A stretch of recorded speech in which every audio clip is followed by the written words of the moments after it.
Kenny, the Pirates are heading to the final week of the season. The last home weekend of the season you had against Pacific and George Fox. The results maybe didn't turn out as you had hoped, but this team continues to show growth and development, and talk about what you saw in those areas.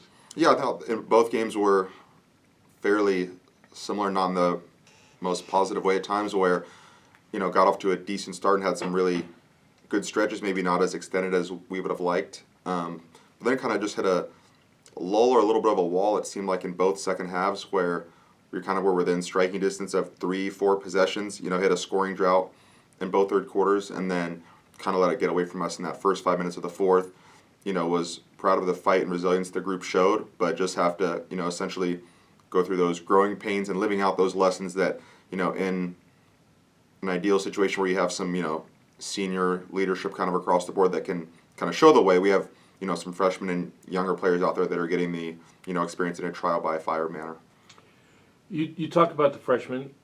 Say more about the fact that these freshmen are different than most freshmen because of the amount of experience that they're getting this year. Most freshmen, when they start out their careers, are not playing very much, but the amount of time that all these players are getting on the court, how is that going to benefit them as they go forward in their careers? Yeah, definitely. That's the hope and the goal. There's obviously like two sides to every coin, and it's something where ideally you'd like to have them sometimes probably have some more limited roles, as far as like if they're really going through a tough stretch or tough span, you're able to get them out of the mix and kind of save them from themselves at times. But it's something where there's no hiding, with the amount of numbers we've had, and we just have to kind of learn from that. And I think, like you've mentioned, we just have to keep going and stay the course and understand that they're going to come back and feel like everything is much slower, much sooner.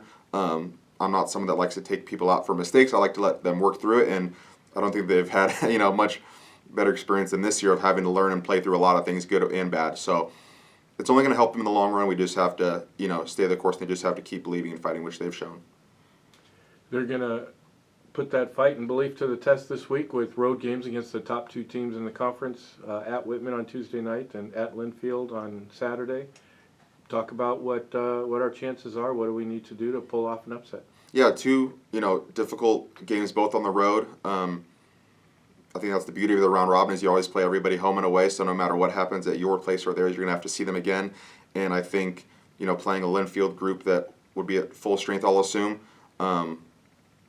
we just have to build on kind of that first 15 or 20 minutes we had here at our place, where we had a really good start against, an undermanned group that they brought out, and, against Whitman, obviously a team that's looking to finish a perfect conference season at home. So it's something where for us, we really just want to, do the most that we can to just build momentum and play free and just kind of get back to having fun. I think that's something where it's tough to put all the work in and you don't get the results and still find the fun and the joy in it. But when you're playing with nothing to lose, you just want to go out there and have fun and, really show the best that you can. There's no reason to hold back.